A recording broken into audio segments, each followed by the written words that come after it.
Planet of Lana was a game that flew a little under the radar when it released in 2023. It's part of a platforming adventure game subgenre that was made popular and possibly originated by Limbo. I'm talking about the specific type of side-scrolling gameplay that involves pushing around crates and solving other, often physics-based puzzles to progress. They're usually pretty narrative light, with their stories being told through environmental clues or character interactions that feature minimal to no dialogue at all. I think the high watermark for these games is Inside. I would love to say that Planet of Lana 2, Children of the Leaf, raises the bar, but it is a solid example of its genre, even if it doesn't redefine it.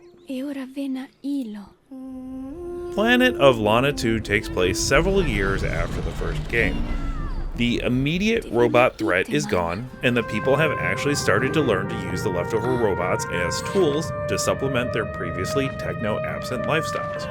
The story starts with Lana and her younger sister exploring the ship from the first game as she tries to learn more about her people's past. Another world-changing series of events unfolds, but this time, it's other humans using technology to strip the world of its resources. Disasters and conflict ensue, taking Lana and her cat-like companion Mui far beyond the familiar forests and into snowy mountain peaks, dense urban areas, and deep-sea trenches. If you played the original, you'll be familiar with the core gameplay here, but things have evolved. Lana and Mui are now fully used to robot wrangling, and Mui's hypnotic abilities have been heavily upgraded. Instead of just directing Mui to waypoints, you can now take direct control of the local wildlife. This means the puzzles have been beefed up significantly, but that doesn't necessarily mean they're harder, but there are more varieties of them. Taking control of an inkfish to stealthily zip through narrow underwater tunnels or guiding sticky cloud creatures to create flammable fuses adds a ton of variety to the puzzles. Nothing was ever overly frustrating, however. I never got stuck on a puzzle beyond my ability to get the timing just right or juggle all of the moving parts, because despite how logically simple the puzzles can be to solve, pulling them off often requires precise timing and reflexes. Lana herself is also a few years older. That means she's more capable. She's faster, able to slide under obstacles, and can dive underwater. She's also a great swimmer, which is crucial as there are significant underwater sequences. Despite being someone who usually hates water levels, they never overstayed their welcome here. Lana isn't fully grown up, but she's definitely willing to kick some butt this time around. There still isn't any traditional combat in the game. You mostly run from conflict and sneak around enemies, but if the series does continue, I wouldn't be surprised if we see her taking the fight directly to the enemy. Mui is Lana's ever-present companion, and their bond is the emotional core of the game. I don't want to give away any major spoilers, but I did get heavily invested in that little creature. In one sequence, when it seems as though Mui is in mortal peril, I actively yelled at my monitor, "Don't you do this to me!" But in normal gameplay, it's entirely possible to accidentally send Mui to their death, which is a constant consideration when trying to sneak past one-shot kill robots. I did find, however, I was able to cheese certain sections of the game when it came to Mui's pathing. In the previous game, I don't remember being able to pass a section unless I carefully guided both Lana and Mui to safety. In Planet of Lana 2, I sometimes just ran away and then called Mui, hoping for the best. More often than not, Mui magically found their way back to me, despite there not being an obvious or safe path past the danger.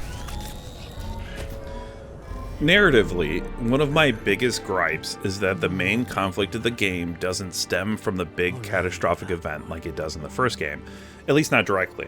Lana's younger sister gets sick largely because of Lana's negligence.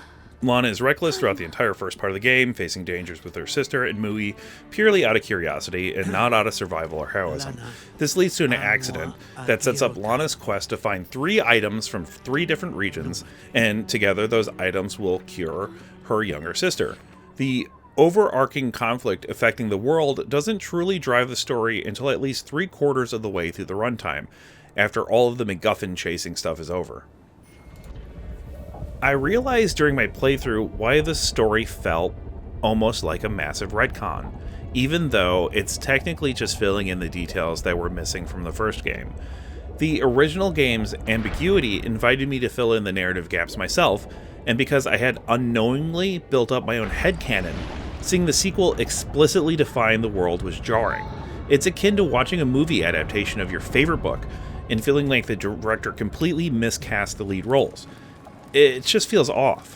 While I don't think anything here directly contradicts the first game, the sequel unpacks its lore with a bit of a manic fan fiction energy. The writers clearly had a flood of great ideas they wanted to cram in, and while it isn't done poorly, the sudden shift from quiet mystery to explicit exposition comes off as unwieldy. It doesn't help that you, by design, can't understand what's being said between the characters. Speech is conveyed through a made-up, untranslated alien language. A message in the game's opening explicitly states that this is done so you can interpret the story as you want. Now, that's fine, but it's a strange choice, considering most of the dialogue's intent is visually explicit. It feels like a flimsy way of saying, we just wanted to use a made-up language, and again, that's okay. But thankfully, composer Takeshi Furukawa's sweeping orchestral score successfully steps in to do the heavy emotional lifting where the dialogue cannot. Planet of Lana 2, Children of the Leaf, has definitely gone for a more epic feel. With roughly twice the gameplay length, around 8 hours versus the previous game's 4, there is a lot more room for ambition. The door has been left wide open for another sequel, which I genuinely hope we get. It seems like developer wishfully is intent on building a franchise here, and since their mechanical quality is trending upwards, I'd love to see what's next for Lana and Louie. Thanks for watching. We are Culture Combine.